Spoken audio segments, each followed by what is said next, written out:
Dieu est esprit, c'est vrai, mais il a aussi un corps de couleur noire. Il est esprit, quand nous le prions en esprit et en vérité. Si seulement Dieu n'était qu'esprit, tous nous serions des esprits. Car Jésus a dit, l'esprit n'a ni chair ni os.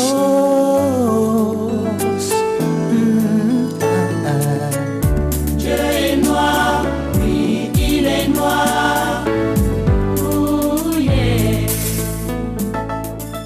Mesdames, mesdemoiselles, messieurs, chers téléspectateurs, chers frères et sœurs en Christ, bonjour et que Dieu vous bénisse. À l'occasion de la célébration de la fête d'Action de grâce qui sera célébrée du 5 au 7 septembre 2008 à Kinshasa par l'association Luzolo Amour OPH, nous organisons cette tribune débat pour répondre aux nombreuses questions que se pose le commun des mortels, notamment sur les thèmes suivants. L'origine du monde, Dieu est noir et Jésus-Christ est africain. Tenez-vous bien. Pour en débattre, nous recevons des invités qui représentent chacun un courant d'idées ou de pensées. Ils vont se présenter.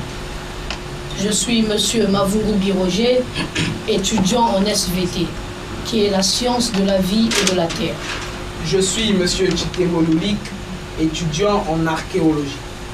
Je suis Monsieur Talula Kaba Christus Emmanuel, étudiant en théologie. Je suis le frère Mavanga Soki Babika Maker, membre confirmé de l'OPH, inspecteur spirituel et itinérant, prédicateur de l'association Luzolo Amour OPH. Je suis le frère Kiton Danol, membre de l'OPH, inspecteur spirituel et itinérant, prédicateur de l'association Luzolo Amour OPH. Monsieur Mavungi Roger, la religion ou l'Église et la science ont des points de vue divergents sur l'origine du monde. Que dites-vous? Merci, Madame la journaliste, de m'avoir accordé la parole. En ma qualité de scientifique, je vais m'appuyer sur les découvertes scientifiques. Vous êtes sans ignorer que notre univers date d'environ 15 milliards d'années. Au Big Bang, le moment de la création, l'univers était concentré sur un point infiniment chaud et dense. Et cet état est le début de l'espace et du temps. Et dès ce moment, l'univers s'est étendu jusqu'à la dimension actuelle. Les objets plus éloignés que nous observons, notamment le noyau lumineux des galaxies distantes, appelé Kazakh, se trouvent à 10 milliards d'années-lumière. Pour vous donner une idée, le Soleil est seulement l'une des 200 milliards d'étoiles qui composent la Voie lactée, notre galaxie. La galaxie se présente comme un disque d'environ 100 000 années-lumière de diamètre et 5 000 années-lumière d'épaisseur, avec une grosse boursouflure centrale, le bulbe. Sa trace dans le ciel est la Voie lactée. Pour nous, le centre est situé vers la constellation de Sagittaire. Autour du disque se repartissent des amas de lumière. Il existe également une vaste couronne autour du disque et ce dernier est animé d'une rotation d'ensemble. Écoutez, j'ai du respect pour les hommes de science, mais cette balade autour des amas globulaires me paraît inutile. Ne pouviez-vous pas aller à l'essentiel? Calmez-vous, monsieur Mavanasoki. Laissez monsieur Mavungi Roger finir son propos. Vous aurez le temps de défendre votre point de vue. Excusez-moi, monsieur Mavanasoki. Sans fausse modestie, je ne voulais pas vous faire un cours de science de la vie et de la Terre. Cependant, ce bref aperçu sur les galaxies me paraît important, avant de préciser qu'aujourd'hui, nous connaissons des centaines de millions de galaxies et celles-ci sont comme des constituants fondamentaux de l'univers. Monsieur Talula Christus, quel est votre avis? Merci, madame la journaliste, de m'avoir accordé la parole. En ma qualité d'étudiant en théologie, mon propos sera soutenu par les Saintes Écritures. Et permettez-moi de me référer sur ce qui est écrit dans le livre de Genèse, chapitre 1, du verset 2 au verset 30. Au commencement, Dieu créa les cieux et la terre. La terre était informe et vide. Il y avait des ténèbres à la surface de la vie, et l'Esprit de Dieu se mouvait au-dessus des eaux. Dieu dit, que la lumière soit, et la lumière fut. Dieu vit que la lumière était bonne. Ainsi, il sépara la lumière d'avec les ténèbres. Dieu appela lumière jour, et appela ténèbres nuit. Ainsi, il y eut un soir et un matin. Ce fut le premier jour. Dieu continue à créer tout ce qui existe. Nous en citons entre autres le ciel qu'il créa le second jour, la mer fut créée le troisième jour, ainsi que la terre et sa verdure, les arbres, les airs. Excusez-moi, monsieur Ntalula, mais scientifiquement parlant, l'univers date de 15 milliards d'années. Et vous voulez nous faire avaler qu'une planète comme la Terre s'est formée en un jour. Mais c'est de la rigolade. Monsieur Mavungu Roger, essayons de ne pas interrompre l'invité à qui on a accordé la parole. Monsieur Ntalula, veuillez continuer s'il vous plaît. Madame la journaliste, contrairement à la théorie scientifique, c'est en 6 jours que Dieu créa tout ce qui existe. Et le 7e jour, il se reposa pour contempler son ouvrage. Voilà en quelques mots ce que je peux dire sur la création du monde. Monsieur Chitemoluik, quel est votre avis? Pour compléter les propos de mon collègue, monsieur Mavungu Roger, je vais apporter une précision sur notre planète Terre qui fait partie du système solaire et dont la connaissance ne cesse de progresser depuis la conquête spatiale. Constituée de diverses enveloppes, c'est la seule planète qui permet la vie. Le système solaire est composé d'un ensemble d'objets gravitant autour du Soleil. Et parmi ceux-ci se trouvent 9 planètes. Nous avons Mercure, Vénus, Terre, Mars, Jupiter, Saturne, Uranus, Neptune et Pluton. Les satellites et des astéroïdes et des comètes. Selon la loi de Kepler, les planètes du système solaire décrivent autour du Soleil une trajectoire en forme d'ellipse. Le Soleil occupe l'un des foyers de l'ellipse. Notre planète, la Terre, se déplace autour du Soleil en 365 jours. Le Soleil produit de la lumière. La rotation de la Terre sur elle-même explique l'alternance du jour et de la nuit. Sa révolution autour du Soleil explique les saisons. La Terre, Vénus et Mars possèdent une atmosphère. La Terre est la seule à présenter une hydrosphère qui rend possible la présence d'êtres vivants. Mars a probablement aussi une hydrosphère. Madame la journaliste, lorsque nous avons en présence un vaste ensemble d'étoiles, de poussière et de gaz intersatellitaires isolés dans l'espace, et dont la cohésion est assurée par la gravitation, il s'agit simplement et purement d'une galaxie. Les galaxies sont classifiées en 3 grandes catégories d'après leur forme. Nous avons les elliptiques. On admet que toutes les galaxies se sont formées simultanément selon un processus encore mal élucidé, environ 1 milliard d'années après le Big Bang. La plupart des galaxies sont rassemblées au sein d'amas ou de superamas de galaxies de formes variées, s'étendant sur des dizaines ou des centaines de millions d'années-lumière. Et ce sont ces dizaines et ces centaines de millions de galaxies qui constituent l'univers. Monsieur Mavangasoki, que dites-vous sur la création du monde? Merci, madame la journaliste, de m'avoir accordé la parole. Nous convenons que grâce aux découvertes scientifiques et à la conquête spatiale, nous connaissons de plus en plus la complexité de l'univers qui nous entoure. On vient de nous parler de plusieurs éléments qui composent l'univers. Des étoiles à la galaxie, en passant par les satellites, les comètes, les planètes, notre système solaire, sans oublier le Big Bang, qui consacre la création. Eh bien, tout cela ressemble à la description d'un bel ouvrage, mais sans en avoir représenté l'auteur. La question fondamentale que le commun des mortels doit se poser est celle de savoir qui a créé ce bel ouvrage si complexe, que les scientifiques n'ont pas fini de découvrir les merveilles et la grandeur. Les éminents scientifiques que je viens d'écouter ne sont pas précis. Je citerai ce que M. Titembo Lulik vient de nous dire à propos de la formation des galaxies.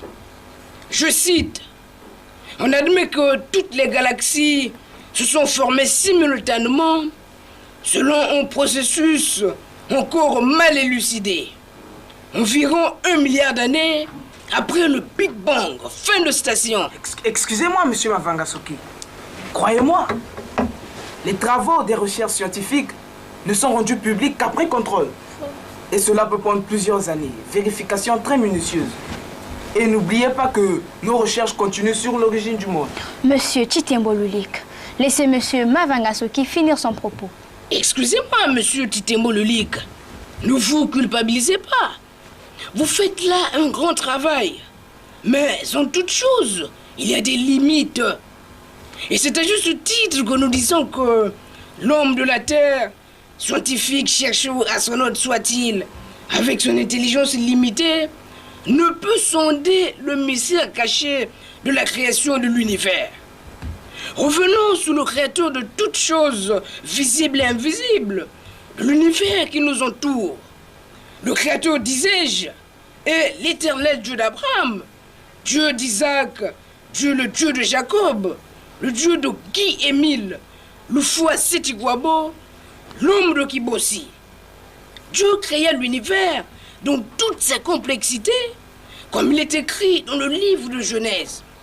Mon frère interlocuteur Christus, on a parlé tout à l'heure. Mais ce que les Saintes Écritures n'ont pas précisé, c'est le lieu d'où Dieu créa le monde. Eh bien, cette confidence, Dieu l'a révélée à un homme, son missionnaire, son représentant légal sur terre.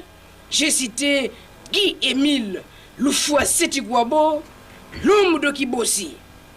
Tenez-vous bien, au commencement, Dieu créa le monde à partir de l'Afrique centrale, plus précisément au Congo-Brazzaville. Les chercheurs, les astronautes, avec leur intelligence limitée, sont imprécis. Et le missionnaire de Dieu, Guy-Émile Lufua Setigwabo, apporte la précision et affirme que le monde entier a été créé par Dieu à partir du Congo-Brazzaville.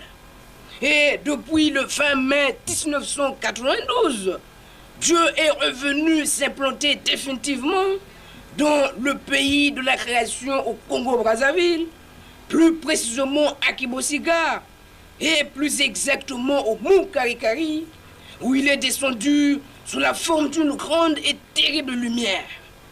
En effet, l'étoile de David qui avait guidé les rois mages, là où l'enfant Jésus était né, cette étoile s'est déplacée de l'Orient en Afrique et s'est implantée définitivement au Congo-Brazzaville. Excusez-moi, monsieur Mavangasoki, mais madame la journaliste, vous ne m'avez pas invité ici pour me parler des étoiles filantes que j'observe souvent avec mon stroboscope. Non, il ne s'agit pas d'une étoile filante. Mais vous me parlez du déplacement d'une étoile, du point A vers le point B. Savez-vous combien d'étoiles naissent et meurent chaque jour? Les étoiles naissent de la contraction de vastes nuages en matière interstellaire. Et lorsque leur température devient suffisante, des réactions s'amorcent dans leur région thermonucléaire et leur permettent de rayonner. Pendant la majeure partie de leur vie, les étoiles tirent leur énergie de la transformation d'hydrogène en hélium, cas du Soleil actuel. Et lorsque leur combustible nucléaire s'épuise, elles connaissent une phase explosive, puis subissent une phase d'effondrement gravitationnel qui engendre selon leur masse une naine blanche, une étoile à neutrons ou encore un trou noir. Laissez M. Mavangasoki finir son propos. Mais monsieur l'astronaute a raison.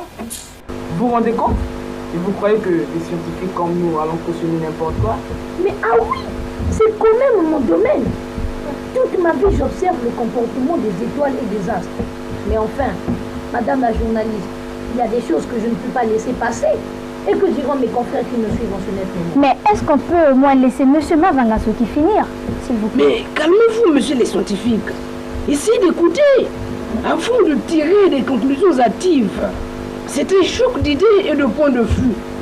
Je disais qu'il ne s'agit ni d'une étoile filante, ni d'une phase ultime d'effondrement gravitationnel d'une étoile, ni d'une comète, non plus d'un météore. Il s'agit de l'étoile de David qui avait guidé les rois mages là où l'enfant Jésus était né. Cette étoile s'est déplacée de l'Orient en Afrique et s'est implantée définitivement au Congo-Brazzaville. En effet, c'est l'accomplissement de la prophétie de Jean décrite dans Apocalypse 21, verset 2. Je cite, « J'ai vu aussi la ville sainte, la nouvelle Jérusalem céleste, qui descendait du ciel et préparée comme une épouse parée pour son mari. » L'apôtre Jean avait bien entendu et vu ce qui devrait arriver dans les temps nouveaux. Il ne serait plus là le jour de la réalisation de cette prophétie. C'est forcément un autre serviteur de Dieu, un missionnaire de Dieu, qui vivra la réalisation de la prophétie dans les temps nouveaux. Ce missionnaire est Guy Émile Loufoua Setigwabo, grand maître de l'OPH. La nouvelle Jérusalem céleste qui descendait du ciel. Toute la Bible nous parle dans Apocalypse 21, verset 2, est déjà descendue au mont Karikari sous la forme d'une grande et terrible lumière. Monsieur Talula Christus, vous êtes l'un des contradicteurs de Monsieur Mavangasoki. Mais que voulez-vous dire? L'intervention de Monsieur Mavangasoki me rappelle le témoignage d'un de mes oncles qui a vécu l'événement le 20 mai 1992 à Kibossi. Et après les précisions apportées par M. Mavangasoki, je crois pour ma part que c'est la réalisation de la prophétie de Jean. Ah, les idéalistes, ils sont tous semblables. Voilà. Toujours en train de rêver. Ils parlent de la prophétie de Jean, la prophétie de Jean. Quelle prophétie de Jean? Écoutez, soyons concrets et objectifs. Monsieur Mavangasoki vient de nous dire qu'une grande et terrible lumière est descendue au mont Karikari. Eh bien, essayez de comprendre. Scientifiquement parlant, c'est un phénomène lumineux qui résulte de la chute dans l'atmosphère terrestre d'un corps solide venant de l'espace. Et tu portes à croire que c'est un météore. Un météore? Non, non, non. La luminosité de cette envergure me fait plutôt penser à une comète. Madame la journaliste, vous êtes sans ignorer que la comète est un astre du système solaire formé de poussière, de fragments rocheux de dimension kilométrique. Oui, je le sais. Et alors? Eh bien, lorsque la comète se rapproche du Soleil, les glaces se subliment, entraînant ainsi des fragments rocheux et des poussières, appelées chevelures, et rendues lumineuses par la lumière du Soleil. Repoussés par le vent solaire, les ions engendrés dans la chevelure engendrent dans la direction opposée à celle du Soleil une langue bleutée rectiligne appelée queue de gaz ou encore plasma, qui laisse derrière elle une longue traînée de lumière sur plusieurs centaines de millions de kilomètres. Et c'est la description de cet événement, semble-t-il, observé à Kibossi, qui me laisse penser à une comète. Ah, les scientifiques, toujours en train de philosophie. Mais rassurez-vous, monsieur les scientifiques, que cela dépasse l'intelligence humaine. Écoutez, moi je ne suis pas scientifique, mais je crois savoir que la luminosité observée pour le cas des météores se limite dans l'espace. C'est bien le cas d'une étoile filante. De même, la chevelure lumineuse de la comète longue de plusieurs kilomètres est observée dans l'espace. Or, l'étoile de David, dont il est question ici, est descendue au mont Karikari. Je dis bien est descendue au mont Karikari, illuminant la montagne et toute la contrée. Il s'agit là de l'accomplissement de la prophétie de Jean, comme l'un de mes contradicteurs, M. Talula Kaba Christus Emmanuel, vient de s'en convaincre. Admettons qu'il s'agisse bien de la réalisation de la prophétie de Jean. Mais comment le grand maître de l'OPH, Guy-Émile Loufoua Sétikwabo, que je commence à découvrir, l'a-t-il vécu? Très bonne question. Pour répondre à votre question, je vais paraphraser le grand maître de l'OPH qui a vécu l'événement lui-même. Voici ce qu'il dit. Je revenais de mon lieu de prière, j'avançais vers une certaine montagne et j'ai vu Dieu qui déclara: regarde vers le mont Karikari, j'ai vu des merveilles que jamais de ma vie je n'avais vues depuis ma naissance. La peur m'avait saisi. Mais que se passe-t-il donc au mont Karikari? Mais que vivront nos pères? Et la lumière de Dieu a tourné, encore et encore, de 20h jusqu'à 3h du matin. Et par la suite, elle est tout doucement descendue jusqu'à toucher la terre. Elle avançait lentement comme le ferait une voiture. Elle glissa ainsi un certain moment, puis s'arrêta. La lumière de Dieu a resplendi pendant plusieurs heures. Beaucoup d'heures après, elle s'éteignit. Si je comprends bien, c'est donc en souvenir de l'implantation de la grande et terrible lumière de Dieu au mont Karikari que vous célébrez tous les 20 mai une grandeuse fête. Exactement, madame la journaliste. C'est le deuxième grand événement au monde après la naissance de Jésus-Christ. À propos de Guy-Émile Loufoua Sétikwabo, depuis le début de notre émission, vous ne parlez que de Guy-Émile Loufoua Sétikwabo. Mais qui est-il exactement, frère Kitondanol? C'est une très bonne question, madame la journaliste. Et pour vous répondre, je dirais que bien que homme, Guy-Émile Loufoua Sétikwabo n'est pas un homme de la terre. C'est un être supérieur ayant vécu chez eux là-bas, auprès de l'Éternel. Et une fois venu sur terre, mandaté par Dieu lui-même, pour accomplir une mission divine. Nous pouvons nous en convaincre en scrutant sa vie terrestre, depuis sa naissance jusqu'à nos jours. Tenez-vous bien. À 3 ans, Guy-Émile Loufoua Sétikwabo fit passer le premier membre de l'OPH en tant que sacrificateur selon l'ordre de Melchisédek. Et oui, né de monsieur Kifoti Joseph et de maman Mazonzeka Julienne vers 1942, Guy-Émile Loufoua Sétikwabo eut une naissance hors du commun des mortels. Il est né sans placenta. À 9 ans, Guy-Émile Loufoua Sétikwabo tombe sérieusement malade. Il tombe dans un coma qui va durer 3 ans et demi. Le 8 octobre 1978, Guy-Émile Loufoua Sétikwabo fut enlevé au ciel par 3 anges de l'Éternel Dieu. Et le 5 octobre 2005, Guy-Émile Loufoua Sétikwabo se révèle. Il dit: si vous voulez savoir qui suis-je, lisez dans Jean 16 de 10 à 15. Pour mieux comprendre qui est Guy-Émile Loufoua Sétikwabo, souvenons-nous qu'avant de repartir chez son père, Jésus nous laisse une promesse. Il dit, je cite: je prierai le Père et il vous donnera quelqu'un d'autre pour vous aider et qui sera avec vous pour toujours. C'est l'esprit de vérité. Ce quelqu'un appelé esprit de vérité, en fonction de mission divine, de révéler les secrets divins contenus dans le livre divin. Nous pouvons le lire dans Apocalypse 5, versets 7 à 9. Il a pour mission majeure de réaliser le dessein de l'Éternel Dieu. Le dessein final de l'Éternel Dieu est celui de donner la vie éternelle à toutes les âmes.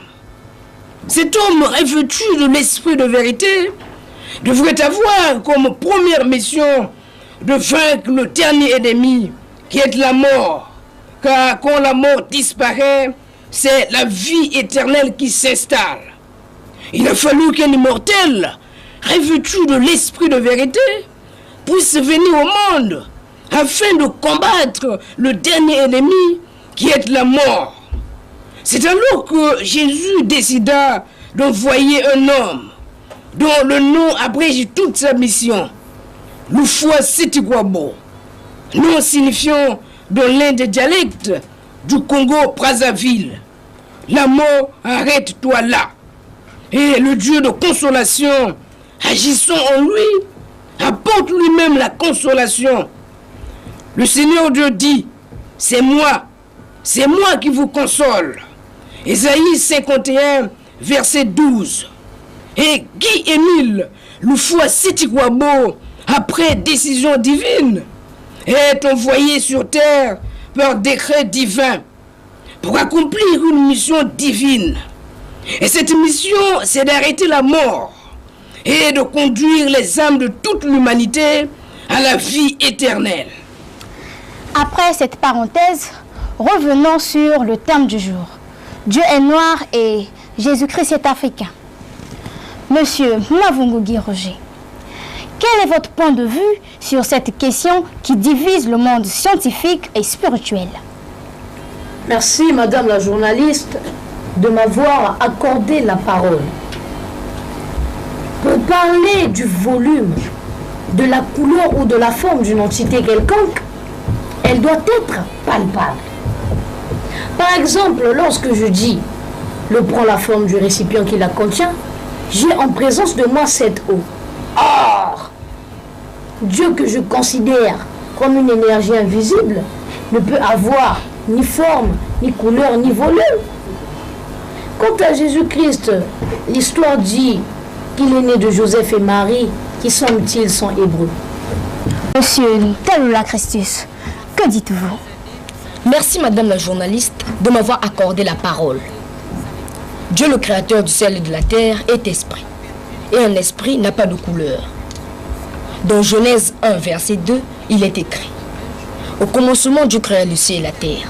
La terre était informe et vide. Il y avait des ténèbres à la surface de l'abîme, et l'Esprit de Dieu se mouvait au-dessus des eaux.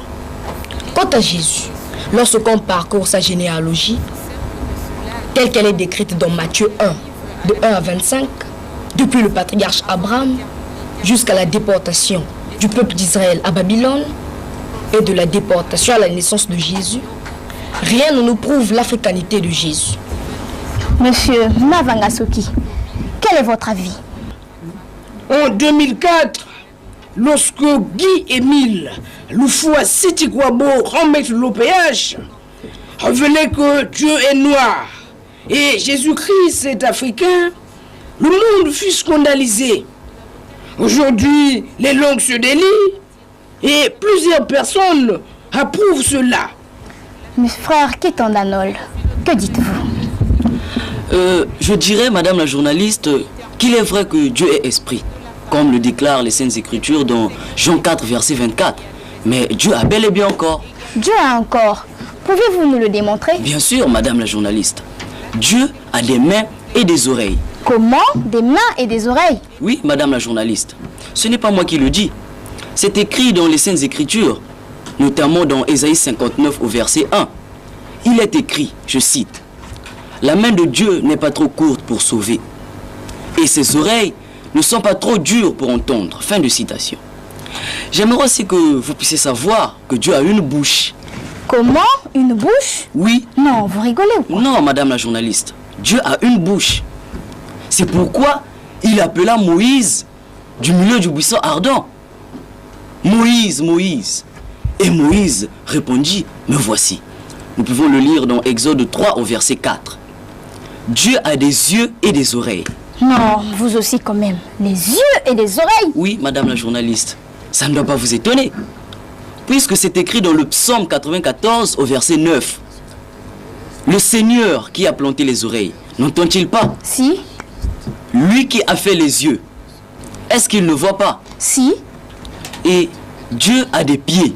Comment? Des pieds? Oh, madame la journaliste. Mais non, je ne comprends pas.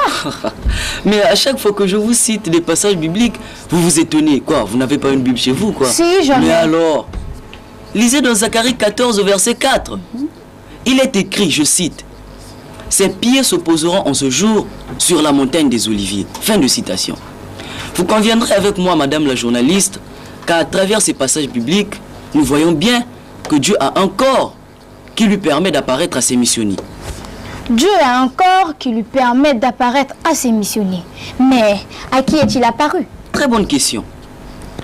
Dieu est apparu à Abraham lorsqu'il venait lui annoncer la naissance d'Isaac et la destruction de Sodome et Gomorrhe. Nous pouvons le lire dans Genèse 18, au verset 22. Dieu est apparu à Jacob dans son songe à Bethel. Nous pouvons le lire dans Genèse 28, de 12 à 13. Dieu est aussi apparu à Guy-Émile Houphouët-Sétiquabo le 30 novembre 2003 à 22h55 lorsqu'il venait lui remettre le bâton de commandement. Admettons qu'il est apparu à tout ce monde. Mais quelle preuve avez-vous pour affirmer que Dieu a une peau noire comme la mienne? Vous savez, madame la journaliste, que les hommes de science affirment que l'Afrique est le berceau de l'humanité. Si. Or, nous savons bien que l'Afrique fut un continent habité exclusivement que par les Noirs. Parlons de la création de l'homme dans Genèse 1, verset 26. Dieu dit, « Faisons l'homme à notre image et selon notre ressemblance. » Pour mieux comprendre ce passage biblique, permettez-moi d'expliquer le mot « image ». Je vous en prie. Le dictionnaire nous dit que l'image est la représentation d'un être ou d'une chose par la photo ou le film. Prenons un exemple. Lorsque vous allez chez un photographe et que vous vous photographiez, vous regardez sur la photo votre image et cette image vous ressemble. Prenons un deuxième exemple. Lorsque vous prenez un miroir et que vous vous mirez, vous regardez sur le miroir votre image et cette image vous ressemble. Revenons sur la création de l'homme dans Genèse 1, verset 26.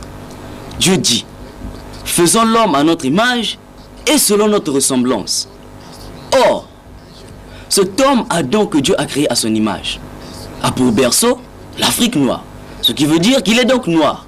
Mais enfin, madame la journaliste, réfléchissez un peu. Si Adam est noir, Dieu qui l'a créé à son image est donc aussi noir.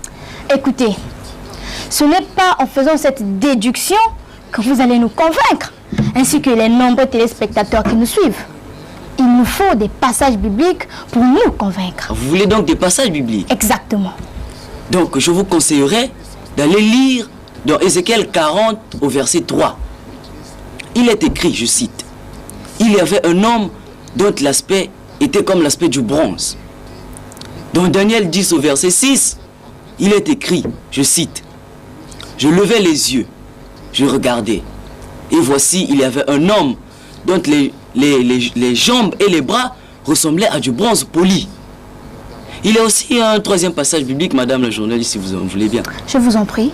Dans Apocalypse 1 au verset 15, il est écrit, « Je vis quelqu'un qui ressemblait à un fils d'homme, et ses pieds étaient comme du bronze ardent. » On s'aperçoit que l'homme vu par Ézéchiel et Jean est le même que celui de Daniel. Sa couleur est comme le bronze poli.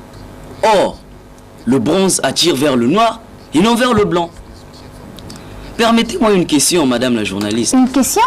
Les questions, c'est moi qui les pose. Oui, je sais, mais je veux quand même la poser. D'accord, allez-y.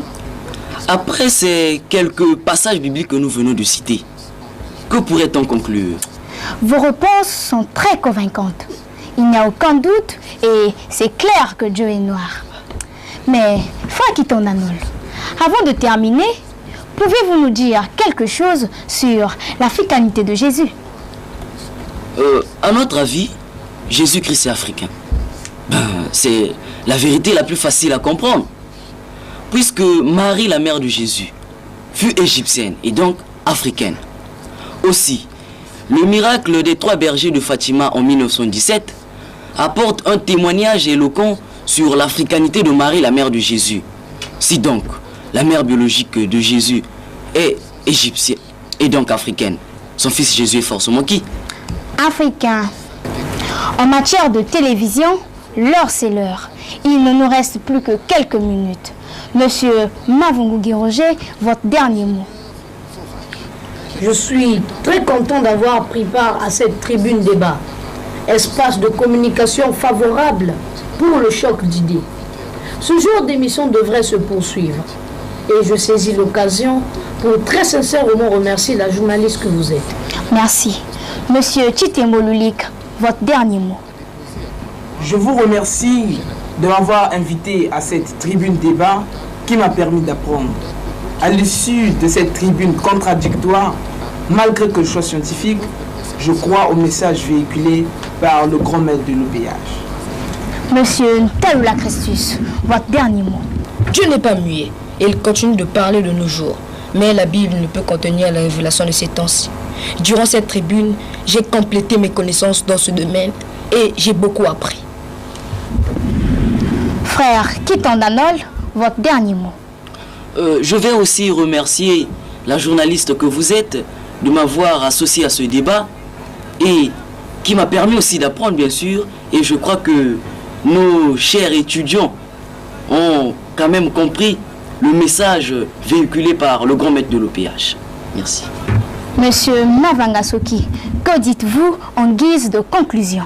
Pour conclure, je dirais que Dieu parle de vive voix à son missionnaire Guy-Émile Loufoua Sétigouabo, à qui il révèle ses confidences. Thème que nous venons de débattre tout à l'heure. Dieu a choisi Guy-Émile Loufoua Sétigouabo pour conduire la deuxième nation de Dieu à la vie éternelle. C'est à lui que Dieu a remis le bâton de commandement le 30 novembre 2003 à 22h55. Et l'arbre de la vie éternelle le 25 décembre 2006 à 2h du matin. Et ceux qui croiront à la mission de Guy-Émile Loufoua Sétigouabo et aux vérités divines de l'homme auront la vie éternelle. Nous voici arrivés au terme de notre émission. Nous disons merci à nos invités qui nous ont offert un débat de haut niveau et nous ont instruits sur les thèmes qui alimentent les débats. Que la grâce et la paix soient avec nous au nom de Jésus. Comme invité, nous avons eu Monsieur Mavungu Roger, étudiant en SVT, qui est la science de la vie et de la terre. Monsieur Chitemolulik, étudiant en archéologie. Monsieur Ntalula Kaba Christus Emmanuel, étudiant en théologie. Frère Mavanga Souki Mabika Maker, membre confirmé de l'OPH, inspecteur spirituel itinérant, prédicateur de l'association Luzolo Amour OPH. Le frère Kitandanol, membre de l'OPH, inspecteur spirituel et itinérant, prédicateur de l'association Le Zolo Amour OPH. devant le micro Sitou Bertoni, journaliste de DVS+, qui vous dit tous au revoir.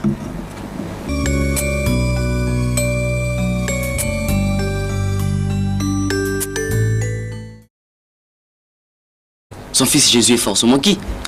Africain. En matière de télévision, l'heure c'est l'heure. Il ne nous reste plus que quelques minutes. Monsieur Mavungu Roger, votre dernier mot. Je suis très content d'avoir pris part à cette tribune débat. Espace de communication favorable pour le choc d'idées. Ce genre d'émission devrait se poursuivre. Et je saisis l'occasion pour très sincèrement remercier la journaliste que vous êtes. Merci. Monsieur Chitemolulik, votre dernier mot. Je vous remercie de m'avoir invité à cette tribune débat qui m'a permis d'apprendre. À l'issue de cette tribune contradictoire, malgré que je sois scientifique, je crois au message véhiculé par le grand maître de l'OPH. Monsieur Ntalula Christus, votre dernier mot. Dieu n'est pas muet et il continue de parler de nos jours. Mais la Bible ne peut contenir la révélation de ces temps-ci. Durant cette tribune, j'ai complété mes connaissances dans ce domaine et j'ai beaucoup appris. Frère Kitandanol, votre dernier mot. Je vais aussi remercier la journaliste que vous êtes de m'avoir associé à ce débat et qui m'a permis aussi d'apprendre, bien sûr. Et je crois que nos chers étudiants ont quand même compris le message véhiculé par le grand maître de l'OPH. Merci. Monsieur Mavangasoki, que dites-vous en guise de conclusion? Pour conclure, je dirais que Dieu parle de vive voix à son missionnaire Guy-Émile Loufoua Sétigouabo, à qui il révèle ses confidences. Thème que nous venons de débattre tout à l'heure. Dieu a choisi Guy-Émile Loufoua-Seti-Gwabo pour conduire la deuxième nation de Dieu à la vie éternelle. C'est à lui que Dieu a remis le bâton de commandement le 30 novembre 2003 à 22h55 et l'arbre de la vie éternelle le 25 décembre 2006 à 2h du matin. Et ceux qui croiront à la mission de Guy-Émile Loufoua-Seti-Gwabo et aux vérités divines de l'or auront la vie éternelle. Nous voici arrivés au terme de notre émission. Nous disons merci à nos invités qui nous ont offert un débat de haut niveau et nous ont instruits sur les thèmes qui alimentent les débats. Que la grâce et la paix soient avec nous au nom de Jésus. Comme invité, nous avons eu Monsieur Mavungu Guy Roger, étudiant en SVT, qui est la science de la vie et de la terre. Monsieur Chitembo Lulik, étudiant en archéologie. Revenons sur le créateur de toutes choses, visibles et invisibles, de l'univers qui nous entoure. Le créateur, disais-je, est l'éternel Dieu d'Abraham, Dieu d'Isaac, Dieu le Dieu de Jacob, le Dieu de Guy-Émile Loufoua-Seti-Gwabo, l'homme de Kibossi. Dieu créa l'univers dans toutes ses complexités, comme il est écrit dans le livre de Genèse. Mon frère interlocuteur Christus, on a parlé tout à l'heure. Mais ce que les Saintes Écritures n'ont pas précisé, c'est le lieu d'où Dieu créa le monde. Eh bien, cette confidence, Dieu l'a révélée à un homme, son missionnaire, son représentant légal sur terre. J'ai cité Guy-Émile Loufoua-Seti-Gwabo, l'homme de Kibossi.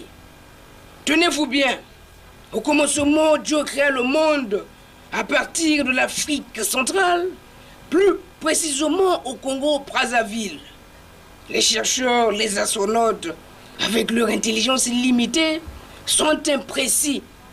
Et le missionnaire de Dieu, Guy-Émile Loufoua-Seti-Gwabo, apporte la précision et affirme que le monde entier a été créé par Dieu à partir du Congo-Brazzaville.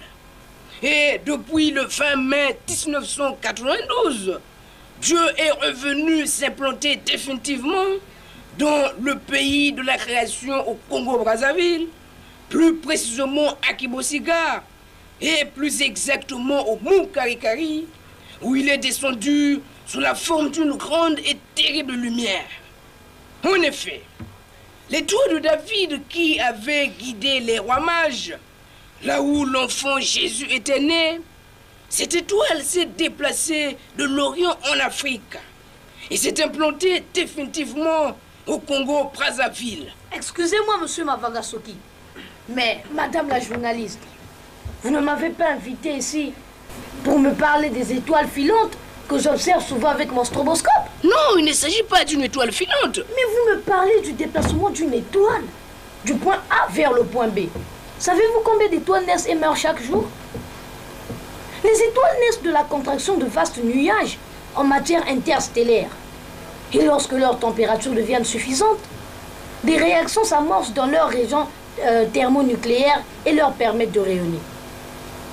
Pendant la majeure partie de leur vie, les étoiles tirent leur énergie de la transformation d'hydrogène en hélium, cas du Soleil actuel. Et lorsque leur combustible nucléaire s'épuise, elles connaissent une phase explosive, puis subissent une... Loufoua-Seti-Gwabo, l'homme de Kibossi. Tenez-vous bien, au commencement, Dieu créa le monde à partir de l'Afrique centrale, plus précisément au Congo-Brazzaville. Les chercheurs, les astronautes, avec leur intelligence limitée, sont imprécis. Et le missionnaire de Dieu, Guy-Émile Loufoua-Seti-Gwabo, apporte la précision et affirme que le monde entier a été créé par Dieu à partir du Congo-Brazzaville.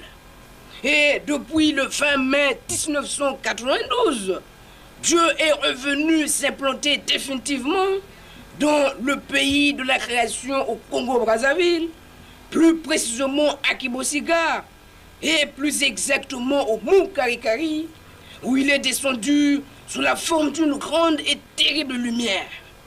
En effet, l'étoile de David qui avait guidé les rois mages, là où l'enfant Jésus était né, cette étoile s'est déplacée de l'Orient en Afrique et s'est implantée définitivement au Congo-Brazzaville. Excusez-moi, monsieur Mavangasoki, mais madame la journaliste, vous ne m'avez pas invité ici pour me parler des étoiles filantes que j'observe souvent avec mon stroboscope. Non, il ne s'agit pas d'une étoile filante. Mais vous me parlez du déplacement d'une étoile, du point A vers le point B. Savez-vous combien d'étoiles naissent et meurent chaque jour? Les étoiles naissent de la contraction de vastes nuages en matière interstellaire. Et lorsque leur température devient suffisante, des réactions s'amorcent dans leur région thermonucléaire et leur permettent de rayonner. Pendant la majeure partie de leur vie, les étoiles tirent leur énergie de la transformation d'hydrogène en hélium, cas du Soleil actuel. Et lorsque leur combustible nucléaire s'épuise, elles connaissent une phase explosive, puis subissent une phase d'effondrement gravitationnel qui engendre selon leur masse une naine blanche, une étoile à neutrons ou encore un trou noir. Laissez M. Mavangasoki finir son propos. Mais monsieur l'astronaute a raison. Vous vous rendez compte? Et vous croyez que des scientifiques comme nous allons cautionner n'importe quoi? Mais ah oui, c'est quand même mon domaine. Toute ma vie, j'observe le comportement des étoiles et des astres. Mais enfin, madame la journaliste, il y a des choses que je ne peux pas laisser passer et que diront mes confrères qui me suivent en ce net moment. Mais est-ce qu'on peut au moins laisser M. Mavangasoki finir, s'il vous plaît? Mais calmez-vous, monsieur les scientifiques. Essayez d'écouter afin de tirer des conclusions hâtives. C'est un choc d'idées et de points de vue. Je disais qu'il ne s'agit ni d'une étoile filante, ni d'une phase ultime d'effondrement gravitationnel. Guy-Émile Loufoua-Setikwabo, après décision divine, est envoyé sur Terre par décret divin pour accomplir une mission divine. Et cette mission, c'est d'arrêter la mort et de conduire les âmes de toute l'humanité à la vie éternelle. Après cette parenthèse, revenons sur le thème du jour. Dieu est noir et Jésus-Christ est africain. Monsieur Mavungugi Roger, quel est votre point de vue sur cette question qui divise le monde scientifique et spirituel? Merci, madame la journaliste, de m'avoir accordé la parole. Pour parler du volume, de la couleur ou de la forme d'une entité quelconque, elle doit être palpable. Par exemple, lorsque je dis « l'eau prend la forme du récipient qui la contient », j'ai en présence de moi cette eau. Or, Dieu que je considère comme une énergie invisible ne peut avoir ni forme, ni couleur, ni volume. Quant à Jésus-Christ, l'histoire dit qu'il est né de Joseph et Marie, qui semble-t-il sont hébreux. Monsieur Talula Christus, que dites-vous? Merci madame la journaliste de m'avoir accordé la parole. Dieu le créateur du ciel et de la terre est esprit. Et un esprit n'a pas de couleur. Dans Genèse 1 verset 2, il est écrit: au commencement Dieu créa le ciel et la terre. La terre était informe et vide. Il y avait des ténèbres à la surface de l'abîme et l'esprit de Dieu se mouvait au-dessus des eaux.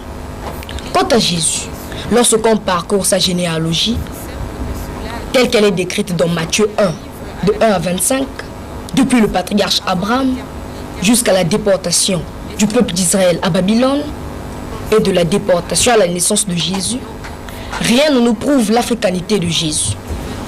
Monsieur Mavangasoki, quel est votre avis? En 2004, lorsque Guy-Émile Loufoua-Setikwabo, grand maître de l'OPH, révélait que Dieu est noir et Jésus-Christ est africain, le monde fut scandalisé. Aujourd'hui, les langues se délient et plusieurs personnes approuvent cela. Mes frères Ketandanol, que dites-vous? Je dirais, madame la journaliste, qu'il est vrai que Dieu est esprit, comme le déclarent les Saintes Écritures dans Jean 4, verset 24. Mais Dieu a bel et bien encore. Dieu a encore. Pouvez-vous nous le démontrer? Bien sûr, madame la journaliste. Dieu a des mains et des oreilles. Comment? Des mains et des oreilles? Oui, madame la journaliste. Ce n'est pas moi qui le dis. C'est écrit dans les Saintes Écritures. Vérification très minutieuse.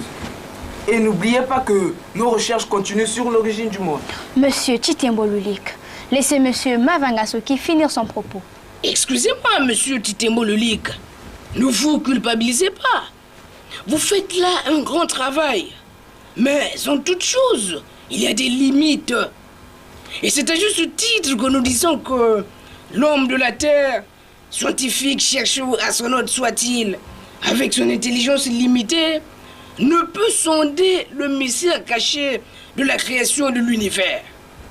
Revenons sur le créateur de toutes choses, visibles et invisibles, de l'univers qui nous entoure. Le créateur, disais-je, est l'éternel Dieu d'Abraham, Dieu d'Isaac, Dieu le Dieu de Jacob, le Dieu de Guy-Émile, Lufua Setigwabo, l'homme de Kibossi. Dieu créa l'univers dans toute sa complexité, comme il est écrit dans le livre de Genèse.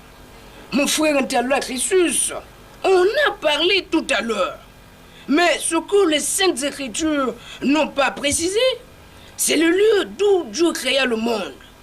Eh bien, cette confidence, Dieu l'a révélée à un homme, son missionnaire, son représentant légal sur terre. J'ai cité Guy-Émile Lufua Setigwabo, l'homme de Kibossi. Tenez-vous bien, au commencement, Dieu créa le monde à partir de l'Afrique centrale, plus précisément au Congo-Brazzaville. Les chercheurs, les astronautes, avec leur intelligence limitée, sont imprécis. Et le missionnaire de Dieu, Guy-Émile Lufua Setigwabo, apporte la précision et affirme que le monde entier a été créé par Dieu à partir du Congo-Brazzaville. Et depuis le 20 mai 1992, Dieu est revenu s'implanter définitivement dans le pays de la création au Congo-Brazzaville, plus précisément à Kibosiga, et plus exactement au Mont Karikari, où il est descendu sous la forme d'une grande et terrible lumière. En effet, l'étoile de David qui avait guidé les rois mages, là où l'enfant Jésus était né, cette étoile s'est déplacée de l'Orient en Afrique et s'est implantée définitivement au Congo-Brazzaville. Excusez-moi, monsieur Mavangasoki, mais madame la journaliste, vous ne m'avez pas invité ici pour me parler des étoiles filantes que j'observe souvent avec mon stroboscope. Non, il ne s'agit pas d'une étoile filante. Mais vous me parlez du déplacement d'une étoile. Hors du commun des mortels, il est né sans placenta. À 9 ans, Guy-Émile Lufua Setigwabo tombe sérieusement malade. Il tombe dans un coma qui va durer 3 ans et demi. Le 8 octobre 1978, Guy-Émile Lufua Setigwabo fut enlevé au ciel par 3 anges de l'éternel Dieu. Et le 5 octobre 2005, Guy-Émile Lufua Setigwabo se révèle. Il dit: si vous voulez savoir qui suis-je, lisez dans Jean 16 de 10 à 15. Pour mieux comprendre qui est Guy-Émile Lufua Setigwabo, souvenons-nous qu'avant de repartir chez son père, Jésus nous laisse une promesse. Il dit, je cite, « Je prierai le Père et il vous donnera quelqu'un d'autre pour vous aider et qui sera avec vous pour toujours. » C'est l'esprit de vérité. Ce quelqu'un appelé esprit de vérité, en fonction de mission divine, de révéler les secrets divins contenus dans le livre divin. Nous pouvons le lire dans Apocalypse 5, versets 7 à 9. Il a pour mission majeure de réaliser le dessein de l'éternel Dieu. Le dessein final de l'éternel Dieu est celui de donner la vie éternelle à toutes les âmes. Cet homme revêtu de l'esprit de vérité devrait avoir comme première mission de vaincre le dernier ennemi qui est la mort. Car quand la mort disparaît, c'est la vie éternelle qui s'installe. Il a fallu qu'un immortel, revêtu de l'esprit de vérité, puisse venir au monde afin de combattre le dernier ennemi qui est la mort. C'est alors que Jésus décida d'envoyer un homme dont le nom abrège toute sa mission, Lufwa Setikwabo, nom signifiant dans l'un des dialectes du Congo-Brazzaville, la mort arrête-toi là. Et le Dieu de consolation, agissant en lui, apporte lui-même la consolation. Le Seigneur Dieu dit, c'est moi qui vous console. Ésaïe 51, verset 12. Et Guy-Émile Lufwa Setikwabo, après décision divine, est envoyé sur terre par décret divin pour accomplir une mission divine. Et cette mission, c'est d'arrêter la mort et de conduire les âmes de toute l'humanité à la vie éternelle. Question.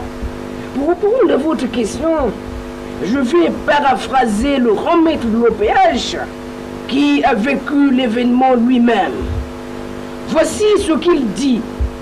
Je revenais de mon lieu de prière, j'avançais vers une certaine montagne et j'ai vu Dieu qui déclara: regarde vers le mont Karikari, j'ai vu des merveilles que jamais de ma vie je n'avais vues depuis ma naissance.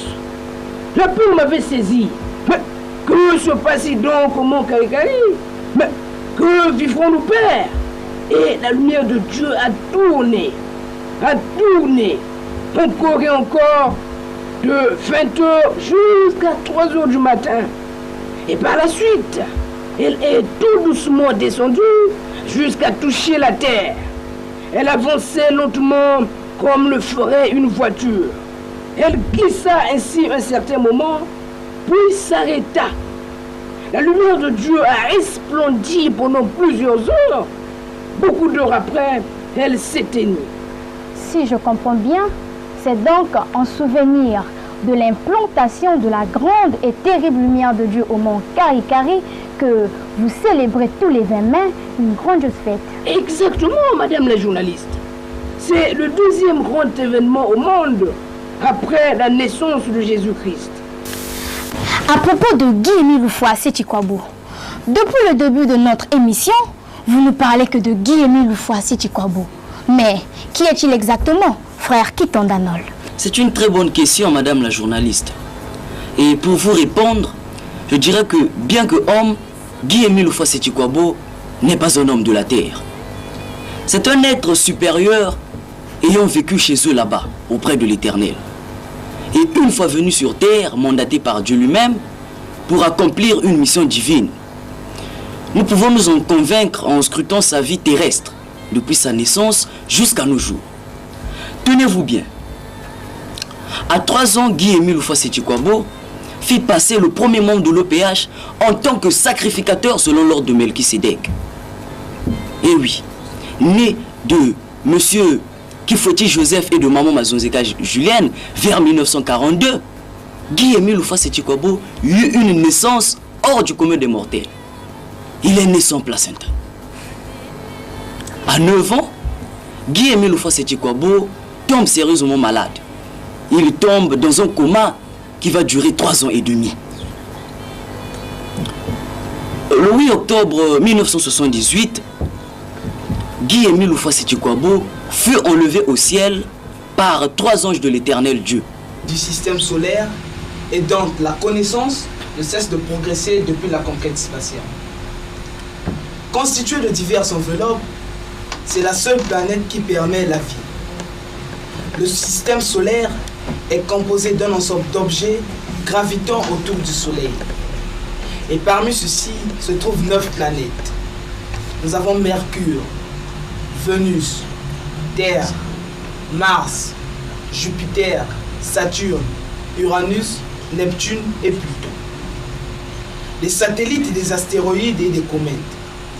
Selon la loi de Kepler, Les planètes du système solaire décrivent autour du Soleil une trajectoire en forme d'ellipse. Le Soleil occupe l'un des foyers de l'ellipse. Notre planète, la Terre, se déplace autour du Soleil en 365 jours. Le Soleil produit de la lumière. La rotation de la Terre sur elle-même explique l'alternance du jour et de la nuit. Sa révolution autour du Soleil explique les saisons. La Terre, Vénus et Mars possèdent une atmosphère. La Terre est la seule à présenter une hydrosphère qui rend possible la présence d'êtres vivants. Mars a probablement aussi une hydrosphère. Madame la journaliste, lorsque nous avons en présence un vaste ensemble d'étoiles, de poussière et de gaz intersatellitaires isolés dans l'espace, et donc la cohésion est assurée par la gravitation, il s'agit simplement et purement d'une galaxie. Les galaxies sont classifiées en 3 grandes catégories d'après leur forme. Nous avons les elliptiques. On admet que toutes les galaxies se sont formées simultanément selon un processus encore mal élucidé, environ 1 milliard d'années après le Big Bang. La plupart des galaxies sont rassemblées au sein d'amas ou de superamas de galaxies de formes variées, s'étendant sur des dizaines ou des centaines de millions d'années-lumière. Et ce sont ces dizaines et ces centaines de millions de galaxies qui constituent l'univers. Monsieur Mavangasoki, que dites-vous sur la création du monde? Merci, madame la journaliste, de m'avoir accordé la parole.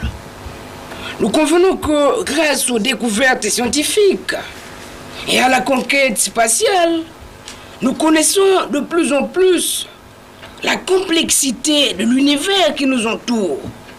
On vient de nous parler de plusieurs éléments qui composent l'univers. Des étoiles à la galaxie, en passant par les satellites, les comètes, les planètes, notre système... Ou d'une chose par la photo ou le film. Prenons un exemple. Lorsque vous allez chez un photographe et que vous vous photographiez, vous regardez sur la photo votre image et cette image vous ressemble. Prenons un deuxième exemple. Lorsque vous prenez un miroir et que vous vous mirez, vous regardez sur le miroir votre image et cette image vous ressemble. Revenons sur la création de l'homme dans Genèse 1 verset 26. Dieu dit: faisons l'homme à notre image et selon notre ressemblance. Or, cet homme Adam que Dieu a créé à son image a pour berceau l'Afrique noire. Ce qui veut dire qu'il est donc noir. Mais enfin, madame la journaliste, réfléchissez un peu. Si Adam est noir, Dieu qui l'a créé à son image est donc aussi noir. Écoutez, ce n'est pas en faisant cette déduction que vous allez nous convaincre, ainsi que les nombreux téléspectateurs qui nous suivent.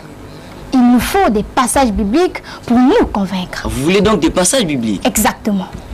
Donc je vous conseillerais d'aller lire dans Ézéchiel 40 au verset 3. Il est écrit, je cite: il y avait un homme dont l'aspect était comme l'aspect du bronze.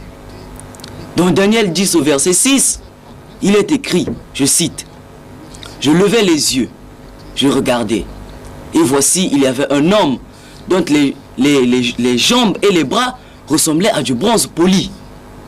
Il y a aussi un troisième passage biblique, madame la journaliste, si vous en voulez bien. Je vous en prie. Dans Apocalypse 1 au verset 15, il est écrit: je vis quelqu'un qui ressemblait à un fils d'homme, et ses pieds étaient comme du bronze ardent. On s'aperçoit que l'homme vu par Ézéchiel et Jean est le même que celui de Daniel. Sa couleur est comme le bronze poli. Or, le bronze attire vers le noir et non vers le blanc. Permettez-moi une question, madame la journaliste. Une question? Les questions, c'est moi qui les pose. Oui, je sais, mais je veux quand même la poser. D'accord, allez-y. Après ces quelques passages bibliques que nous venons de citer, que pourrait-on conclure? Vos réponses sont très convaincantes.